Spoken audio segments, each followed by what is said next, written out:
A Umbanda trabalha com orixás ou com falangeiros?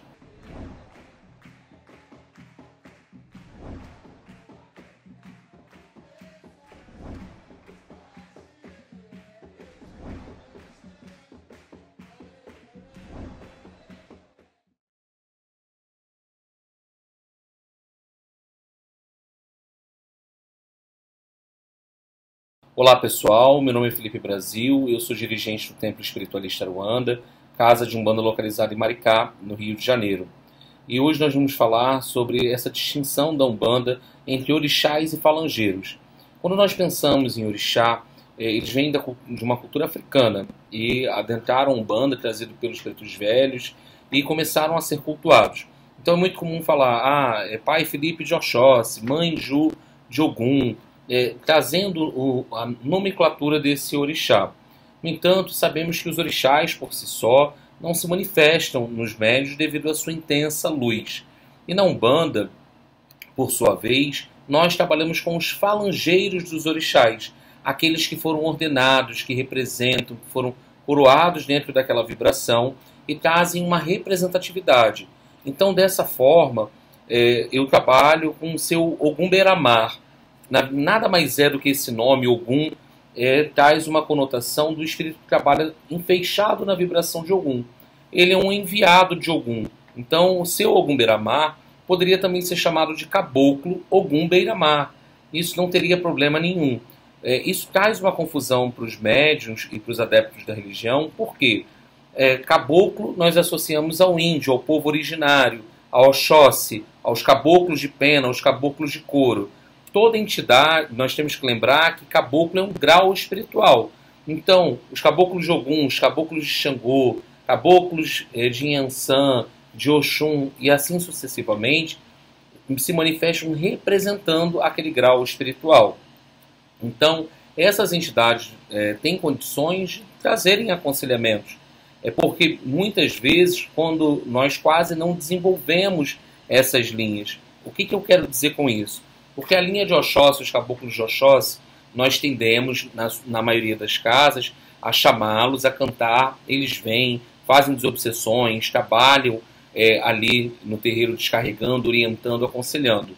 Na nossa doutrina, por exemplo, quando cantamos para os enviados, para os falangeiros diretos de Ogum, como seu Ogum Megê, seu Ogum General, seu Ogum Matinata, eles se manifestam muitas vezes para dar passe presencial, passe à distância, quase não falam, porque a cultura da casa não incita a fala daquele enviado. Então o médium acha que aquele enviado não fala.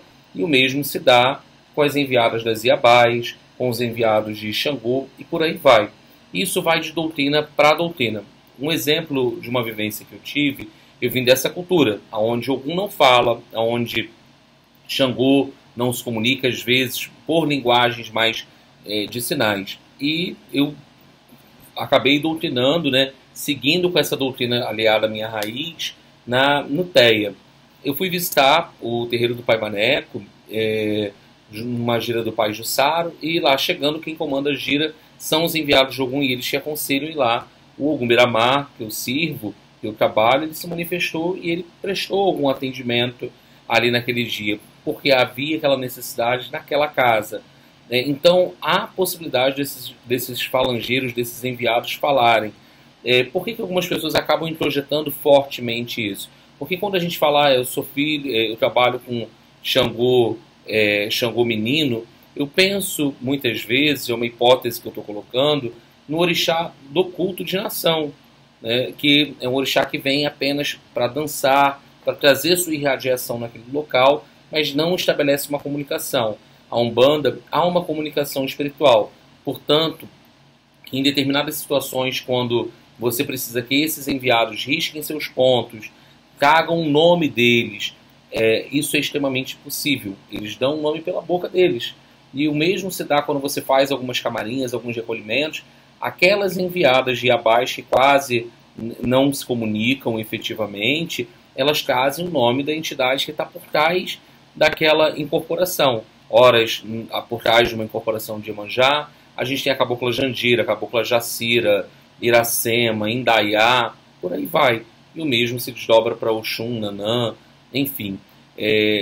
Nas incorporações de Nanã e até de Obaloaê, em algumas situações observamos incorporações de alguns pretos velhos que vêm fechados representando aquela vibração.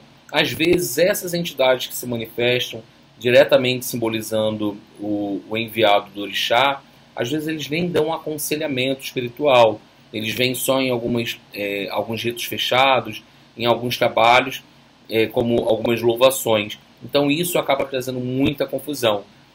Como que isso é? Eu quero saber agora, pergunto a você, como que isso é na sua casa? Coloca aqui nos comentários, coloquem as dúvidas de vocês. E eu peço também que curtam esse vídeo, se inscrevam no canal, compartilhem conosco. Tá bom? Até a próxima, pessoal. Tchau, tchau.